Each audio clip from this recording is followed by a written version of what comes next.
जय श्री राम। मैं वसंत रावल आज मैं आपको बताने आया हूं कर्म कांड के अंदर कितने अलग अलग प्रकार के यंत्र होते हैं और कौन से यंत्र की पूजा पाठ करने से क्या लाभ होता है। ये सारी बातें आज मैं आपको गहराई से बताने के लिए आया हूं। सबसे पहले मैं आपको ये बताना चाहूंगा कि अगर आप एक अच्छे ज्योतिषकार बनना चाहते हो तो आपको यंत्र शास्त्र का उचित ज्ञान प्राप्त करना बहुत आवश्यक होता है। क्यों? क्योंकि कोई व्यक्ति अपने जीवन के अंदर बहुत दुखी होता है, परेशान होता है, तकलीफ में होता है, तब जाके वो अपनी कुंडली किसी पंडित जी के पास लेके जाता है और अपनी कुंडली दिखाता है। एक विद्वान ज्योतिषकार उसकी कुंडली को देखने के बाद उसका फलादेश करता है और फलादेश के साथ साथ उसकी तकलीफों का निवारण करने के लिए कोई ना कोई उपाय बताता है। तो जो उपाय बताता है उसके भी 5 अलग अलग प्रकार हैं। सबसे पहला प्रकार होता है पूजा पाठ का उपाय। जैसे कि कोई ग्रह पीड़ा है तो ग्रह शांति होम करने को कहेगा। किसी का विवाह नहीं हो रहा है तो लड़की हो तो कुंभ विवाह, लड़का हो तो अर्क विवाह करने को कहेगा। घर में कोई तकलीफें है तो वास्तु शांति यज्ञ करने को बोलेगा। किसका कोई खराब नक्षत्र योग करण में जन्म हुआ है तो उसकी शांति पूजा करने को कहेगा। यह पहला उपाय। दूसरा उपाय होता है रत्न का। कुंडली में जो लग्नाधिपति, पंचमाधिपति, भाग्याधिपति होते हैं, जो कुंडली के कारक ग्रह, योग कारक ग्रह होते हैं, उसके रत्न पहनने की सलाह दी जाती है। तीसरा उपाय, तीसरे उपाय के अंदर जो कुंडली के मारक होते हैं, जो कुंडली के खराब ग्रह होते हैं, अकारक ग्रह होते हैं, उसका दान पुण्य करने को कहा जाता है। मान लो कोई शनि, मंगल, राहु, केतु जैसे कोई खराब ग्रह है तो उसका दान पुण्य करने को कहा जाता है। और चौथे नंबर पे आता है अनुष्ठान करने को कहा जाता है। जैसे कि कोई बच्चा पढ़ाई में कमजोर हो तो पंडित जी कहते हैं सरस्वती मंत्र के 1.25 लाख जाप करो और फिर दशांश होम करो। कोई व्यक्ति को नौकरी में तकलीफ हो तो पंडित जी कहते हैं महालक्ष्मी मंत्र का अनुष्ठान करो और दशांश होम करो। कोई व्यक्ति को व्यापार के अंदर तकलीफ हो तो व्यापार वृद्धि के लिए यंत्र की सिद्धि करने को कहते हैं, जिसमें महालक्ष्मी या कुबेर जी के मंत्र करने को कहते हैं। किसी को संतान में प्रॉब्लम है तो संतान गोपाल कृष्ण यंत्र के ऊपर 1.25 लाख मंत्र करने को कहते हैं और दशांश होम करने को कहते हैं। तो आज हम इसी बारे में चर्चा करने जा रहे हैं। तो आइए देखते हैं यंत्र क्या होते हैं। सबसे पहले मैं आपको बता देता हूं कि यंत्र के 7 प्रकार होते हैं। एक होता है आसन यंत्र, जो जमीन के ऊपर बनाकर उस पर बैठा जाता है तो उसे कहते हैं आसन यंत्र। दूसरा होता है पूजा यंत्र, जो यंत्र को घर में और मंदिरों में पूजा घर में रखा जाता है, यानी कि घर के पूजा घर में रखा जाता है और मंदिरों में रखा जाता है और उसकी पूजा पाठ की जाती है। तीसरा होता है धारण यंत्र। कुछ यंत्र ऐसे होते हैं जो तावीज के अंदर रखकर शरीर के ऊपर धारण किए जाते हैं। उसके बाद आता है दर्शन यंत्र। कुछ यंत्र ऐसे होते हैं कि जिसका दर्शन करने से ही हमें लाभ होता है। जैसे आप महालक्ष्मी मंदिर में जाओ तो आप वहां पे आपको श्री यंत्र दिखाई देगा। आप तिरुपति बालाजी में जाओ तो वहां पे भी श्री यंत्र आपको दिखाई देगा। अंबाजी मंदिर में जाओ गुजरात के अंदर, वहां भी आपको श्री यंत्र की पूजा करते हुए दिखाई देगा। तो उसे दर्शन यंत्र कहते हैं। कुछ यंत्र ऐसे होते हैं जो शरीर के ऊपर बनाए जाते हैं, उसे शरीर यंत्र कहते हैं। उसके बाद 6वें नंबर पे आता है मंडल यंत्र, जैसे कि सर्वभद्र मंडल, योगिनी मंडल, भैरव मंडल, मातृका मंडल, तो उसके भी यंत्र बनते हैं। और आखिरी नंबर पे आता है छत्र यंत्र, जो मंदिरों के छत्र के ऊपर बनाए जाते हैं। तो इस प्रकार से टोटल 7 प्रकार के यंत्र बनते हैं। आसन यंत्र, पूजा यंत्र, धारण यंत्र, दर्शन यंत्र, शरीर यंत्र, मंडल यंत्र और छत्र यंत्र। आपकी जानकारी के लिए बता दूं कि यंत्र का उपयोग घर में या फिर मंदिरों में पूजा पाठ के लिए किया जाता है, जिसके वजह से ध्यान, मेडिटेशन, एकाग्रता में वृद्धि होती है। क्यों? क्योंकि जो यंत्र है ये ब्रह्मांडीय शक्तियों का प्रतिनिधित्व करते हैं और उसके अंदर से जो ध्वनि और कंपन निकलता है उससे बहुत अच्छा लाभ होता है। आपको मैं ये भी बता दूं कि आमतौर पे कोई ना कोई देवी देवता का जो कनेक्शन है वो यंत्र से होता है। आमतौर पे यंत्र कोई ना कोई देवी देवताओं से जुड़े होते हैं, इसलिए कोई भी यंत्र के अंदर कोई भगवान को खास आह्वान दिया जाता है। और यंत्र की पूजा पाठ करने से कई प्रकार के लाभ होते हैं, जैसे कि ध्यान मेडिटेशन होता है, रक्षा सुरक्षा के लिए यंत्र की पूजा की जाती है, कुछ सिद्धि प्राप्ति के लिए भी यंत्र की पूजा की जाती है, धन और सौभाग्य की प्राप्ति के लिए भी यंत्र की पूजा की जाती है, अपने काम में सफलता के लिए कुछ यंत्र पूजे जाते हैं, आकर्षण और वशीकरण के लिए यंत्र पूजे जाते हैं, उसके बाद बुराइयों से बचने के लिए, भूत प्रेत को भगाने के लिए, दुख दरिद्रता को दूर करने के लिए भी कुछ खास प्रकार के यंत्रों की पूजा की जाती है। आखिरी में मैं कहूंगा धार्मिक आध्यात्मिक उन्नति के लिए, कुछ खास प्रकार की सिद्धियों की प्राप्ति के लिए यंत्र की पूजा होती है। तो आइए देखते हैं कि कौन से यंत्र की पूजा पाठ करने से क्या होता है। सबसे पहले कोई व्यक्ति अपने जीवन के अंदर सारे विघ्नों को दूर करके रिद्धि और सिद्धि को प्राप्त करना चाहता है तो गणेश यंत्र की पूजा करनी चाहिए। कोई व्यक्ति अपनी नौकरी के अंदर उन्नति प्रगति करना चाहता है, कोई व्यक्ति व्यापार के अंदर धनवान यशवान कीर्तिवान बनना चाहता है तो उसे श्री यंत्र की पूजा करनी चाहिए, महालक्ष्मी यंत्र की पूजा करनी चाहिए। कनक धारा यंत्र की भी पूजा पाठ करने से बड़ा लाभ होता है। तो जो महालक्ष्मी यंत्र है, श्री यंत्र है, कनक धारा यंत्र है, ये तीनों यंत्र की पूजा पाठ करने से नौकरी में उन्नति प्रगति होती है, इंक्रीमेंट होता है, प्रमोशन होता है, व्यापार में व्यापार की वृद्धि होती है और व्यक्ति धनवान यशवान कीर्तिवान बनता है। फिर आता है सरस्वती यंत्र। कोई बच्चा पढ़ाई ना करता हो, कोई बच्चा पढ़ा हुआ भूल जाता हो, पढ़ाई के अंदर वो कॉन्सेंट्रेट ना कर पाता हो, तो उसके लिए पंडित जी सरस्वती यंत्र देते हैं और कहते हैं कि इसके ऊपर 1.25 लाख मंत्र का जाप करो। और वो मंत्र होता है ओम एम सरस्वते नमः, ओम एम सरस्वते नमः। ये मंत्र का 1.25 लाख बार जाप करना चाहिए और 1.25 लाख मंत्र पूरे होने के बाद किसी विद्वान कर्मकांडी ब्राह्मण के हाथों से दशांश होम कराना चाहिए। तो वो बच्चे को विद्या की प्राप्ति होती है, अच्छी मेमोरी होती है, पढ़ा हुआ याद रहता है और अच्छे मार्क्स से पास हो जाता है। फिर आते हैं व्यापार वृद्धि और सर्व कार्य सिद्धि यंत्र। ये खास करके जो बिजनेसमैन होते हैं, जो बड़े बड़े व्यापारी होते हैं, उनके लिए ये 2 यंत्र है। अगर ये 2 यंत्र को सिद्ध करना हो तो इसके ऊपर महालक्ष्मी के मंत्र जाप किए जाते हैं, कुबेर जी के मंत्र जाप किए जाते हैं, ऐसे कई और मंत्र होते हैं जो पंडित जी आपको देते हैं। वो मंत्र 1.25 लाख बार करके अगर उसका दशांश होम किया जाए तो ये यंत्र जागृत हो जाते हैं, सिद्ध हो जाते हैं और ये फिर अपने व्यापार के स्थान पे रखने से व्यापार में वृद्धि होती है और व्यक्ति धनवान यशवान कीर्तिवान बनता है। अभी हम आते हैं कि जो तंत्र विद्या की 10 महाविद्या है, फिर से कहूंगा तंत्र विद्या की 10 महाविद्याएं हैं, उसके भी यंत्र आते हैं। जैसे कि आप देखिए नवदुर्गा यंत्र, ये यंत्र का पूजा तब होता है जब नवरात्रि होती है। तो नवरात्रि के अंदर 9 अलग अलग देवियों की जब पूजा होती है तब नवदुर्गा यंत्र का पूजा होता है। फिर आते हैं 10 महाविद्या के यंत्र, तो काली यंत्र, तारा यंत्र, त्रिपुर भैरवी यंत्र, भुवनेश्वरी यंत्र, छिन्नमस्ता यंत्र, धूमावती यंत्र, बगलामुखी यंत्र, मातंगी यंत्र, कमला यंत्र, ये जो सब है ये तंत्र विद्या की 10 महाविद्याएं हैं और ये सबके अपने अपने मंत्र हैं।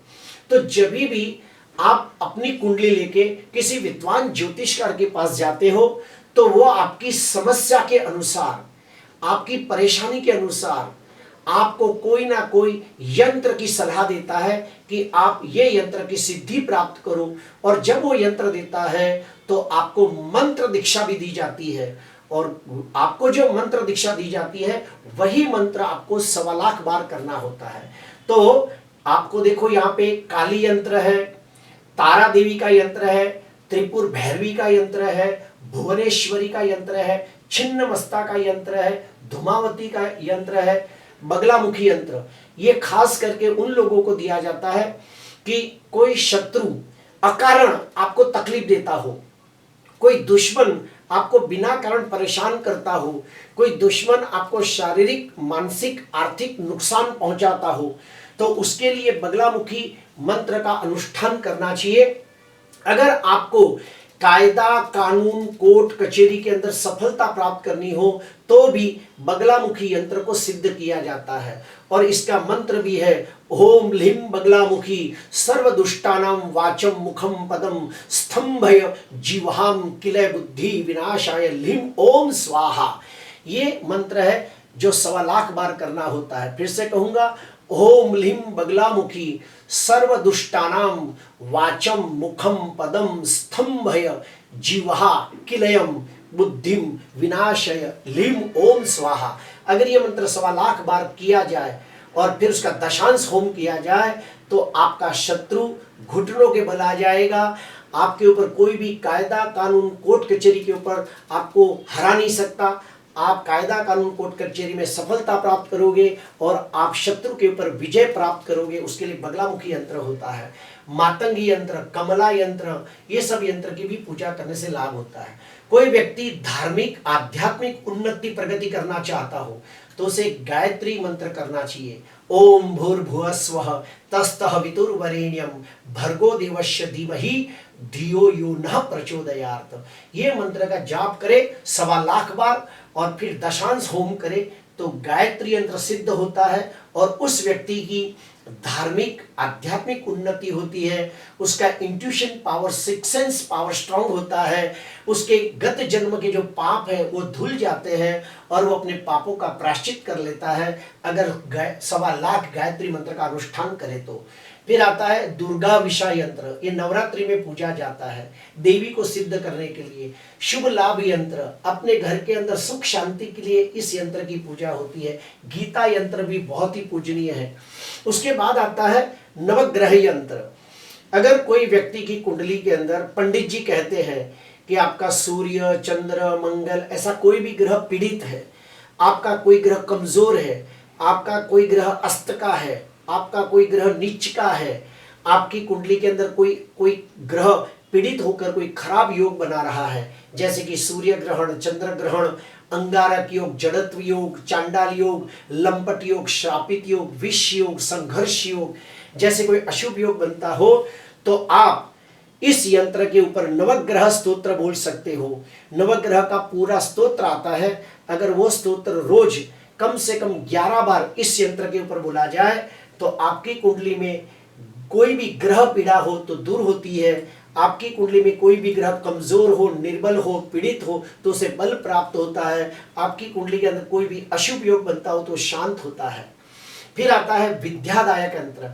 अगर कोई बच्चा पढ़ाई न करता हो, पढ़ा हुआ भूल जाता हो, अच्छे मार्क्स से पास न होता हो, पढ़ाई में उसका मन न लगता हो तो विद्या यंत्र को सिद्ध किया जाता है। इसके ऊपर सरस्वती के अलग अलग मंत्र होते हैं। कोई भी एक मंत्र का जाप करके इसे सिद्ध करना चाहिए। जैसे कि सादा मंत्र है ओम ऐं सरस्वते नमः, ओम ऐं सरस्वते नमः। ऐसे कई अलग अलग मंत्र हैं जो पंडित जी आपको देंगे। वो 1.25 लाख मंत्र करो और फिर उसका दशांश होम करो तो विद्यादायक यंत्र सिद्ध होता है और बच्चे को विद्या की प्राप्ति होती है। उसकी याददाश्त अच्छी होती है, उसकी ग्रहण शक्ति अच्छी होती है, उसकी स्मरण शक्ति अच्छी होती है, उसकी तर्क बुद्धि अच्छी होती है। फिर आते हैं व्यापार वृद्धि यंत्र। ये व्यापार की वृद्धि के लिए यंत्र है। इसके ऊपर महालक्ष्मी के मंत्र जाप किए जाते हैं। सुख समृद्धि यंत्र आता है, इसके भी अलग अलग मंत्र है। हाँ, अगर कोई व्यक्ति को संतान में प्रॉब्लम होता हो, शादी के बाद 5 साल हो गए, 7 साल हो गए, 9 साल हो गए और संतान नहीं हो रही है, बच्चे नहीं हो रहे, तो ऐसे व्यक्ति को हम कहते हैं संतान गोपाल कृष्ण मंत्र के 1.25 लाख जाप करो और फिर उसका दशांश होम करो। उसका मंत्र है ओम देवकी सुत गोविंद वासुदेव जगतपते देही में तनयम कृष्ण त्वामहम शरणम गतः। अगर ये मंत्र को 1.25 लाख बार किया जाए और फिर उसका दशांश होम किया जाए तो उसे संतान का सुख प्राप्त होता है। अगर किसी पुत्र चाहिए तो पुत्र की प्राप्ति होती है। अगर कोई व्यक्ति जब उसकी पत्नी प्रेग्नेंट हो तो स्त्री खुद या फिर उसका पति अगर ये 1.25 लाख मंत्र दिल से करे तो उसका जो बच्चा होता है वो बच्चा बड़ा तेजस्वी, बुद्धिमान, गुणवान, दिखने में सुंदर, शरीर से स्वस्थ, आकर्षक, तेजस्वी, प्रभावशाली और प्रतिभाशाली संतान होती है। अगर ये मंत्र का जाप करें। और जाप कौन सा है? ओम देवकी सुत गोविंद वासुदेव जगतपते देहि में तनयम कृष्ण त्वामहम शरणम गतः। ये मंत्र का 1.25 लाख जाप करे और फिर उसका दशांश होम करे, तो उसे संतान सुख उत्तम प्राप्त होता है, पुत्र सुख प्राप्त होता है, और संतान भी बड़ी तेजस्वी, प्रभावशाली, प्रतिभाशाली संतान होती है। बाधा मुक्ति यंत्र, किसी ने आपके ऊपर जादू टोना किया है तो इस यंत्र को सिद्ध किया जाता है। वाहन दुर्घटना यंत्र, तो ये यंत्र की पूजा पाठ करने से वाहन दुर्घटना यंत्र से आप बच सकते हो। महामृत्युंजय यंत्र, अगर कोई व्यक्ति कोई बड़ी बीमारी से ग्रस्त है, असाध्य रोग है, डॉक्टर ने जवाब दे दिया है कि अब इसकी आयु कम है, इसके पास वक्त कम है, तो ऐसी स्थिति में उसकी आयु को थोड़ा अच्छा करने के लिए, शरीर को स्वस्थ करने के लिए महामृत्युंजय का अनुष्ठान करना चाहिए, संजीवनी महामृत्युंजय का जाप करना चाहिए। कोई व्यक्ति ज्योतिष शास्त्र के अंदर निपुणता प्राप्त करना चाहता हो तो पंचांगुली यंत्र को सिद्ध करे। ये यंत्र को सिद्ध करने से व्यक्ति अच्छा ज्योतिषकार बन सकता है। किसी के घर में वास्तु दोष हो तो वो ये 2 यंत्र को सिद्ध कर सकता है। वास्तु दोष निवारण यंत्र, वास्तु यंत्र, ये दोनों को रख के वास्तु का यंत्र आता है। आभयामि देवेशम वास्तुदेवम महाबलम देव देवम गणाध्यक्षम व पाताल तलवासिनम। अगर ये मंत्र को 1.25 लाख बार करे तो उसका वास्तु दोष निवारण होता है। किसी की कुंडली में काल सर्प योग हो तो काल सर्प के लिए भी 2 यंत्र है, इसको आप सिद्ध कर सकते हो। कोई बीमारी से ग्रस्त हो तो रोग नाशक यंत्र की पूजा करनी चाहिए, और इसके ऊपर भी मंत्र किए जाते हैं, लेकिन वो आपको पंडित जी देते हैं। उसके बाद राम रक्षा यंत्र, महासुदर्शन चक्र, मत्स्य यंत्र, कोई व्यक्ति हनुमान का भक्त हो, हनुमान जी को बहुत मानता हो, इस यंत्र के ऊपर अगर जो कम से कम 1000 बार हनुमान चालीसा बोल दिया जाए तो ये यंत्र सिद्ध हो जाता है। फिर ये यंत्र अपने खीसे में रखे तो कोई भी संकट उसके सामने नहीं आता है, वो हर परिस्थिति का सामना कर पाता है, वो हर कठिनाई का सामना डट के करता है। प्रेम वृद्धि यंत्र, अगर कोई व्यक्ति को अपने प्रेम में सफलता न मिलती हो, भाई भाई में झगड़ा हो, भाई बहन में झगड़ा हो, दोस्ती में झगड़ा हो, तो इस यंत्र को सिद्ध किया जाता है तो रिश्ते अच्छे होते हैं। यह है वशीकरण यंत्र। अगर कोई व्यक्ति को आप बहुत प्रेम करते हो, उसे हासिल करना चाहते हो, तो वशीकरण यंत्र को सिद्ध किया जाता है। और आखिरी में है आकर्षण यंत्र। इसके ऊपर अगर आप मोहिनी मंत्र बोलो तो आप में ऐसा आकर्षण आता है कि लोग आपको देख के आपसे आकर्षित हो जाते हैं। आपकी वाणी में, आपकी दृष्टि में, आपके रूप रंग में, आपकी बॉडी लैंग्वेज में एक जबरदस्त आकर्षण पैदा होता है और आप लोगों के लोगों का मन केंद्रित कर लेते हो। तो इस प्रकार से मैंने आज आपको 42 प्रकार के यंत्र बताए। ये 42 टाइप्स ऑफ 42 प्रकार के यंत्र हैं, और ये 42 प्रकार के यंत्र है जो ज्यादातर इसका उपयोग पंडित जी करते हैं, और हर यंत्र का अपना अलग अलग लाभ है। इसके अलावा भी कई प्रकार के यंत्र हैं। कर्मकांड के अंदर टोटल 1100 प्रकार के यंत्र होते हैं। इसमें शाबरी यंत्र आते हैं, तांत्रिक यंत्र आते हैं, मांत्रिक यंत्र आते हैं, यांत्रिक यंत्र आते हैं, जात जात के यंत्र आते हैं। तो जो सबसे ज्यादा इंपॉर्टेंट यंत्र है मैंने आपको बताया है। प्रिय दर्शकों, ये जो यंत्र होते हैं क्या होते हैं?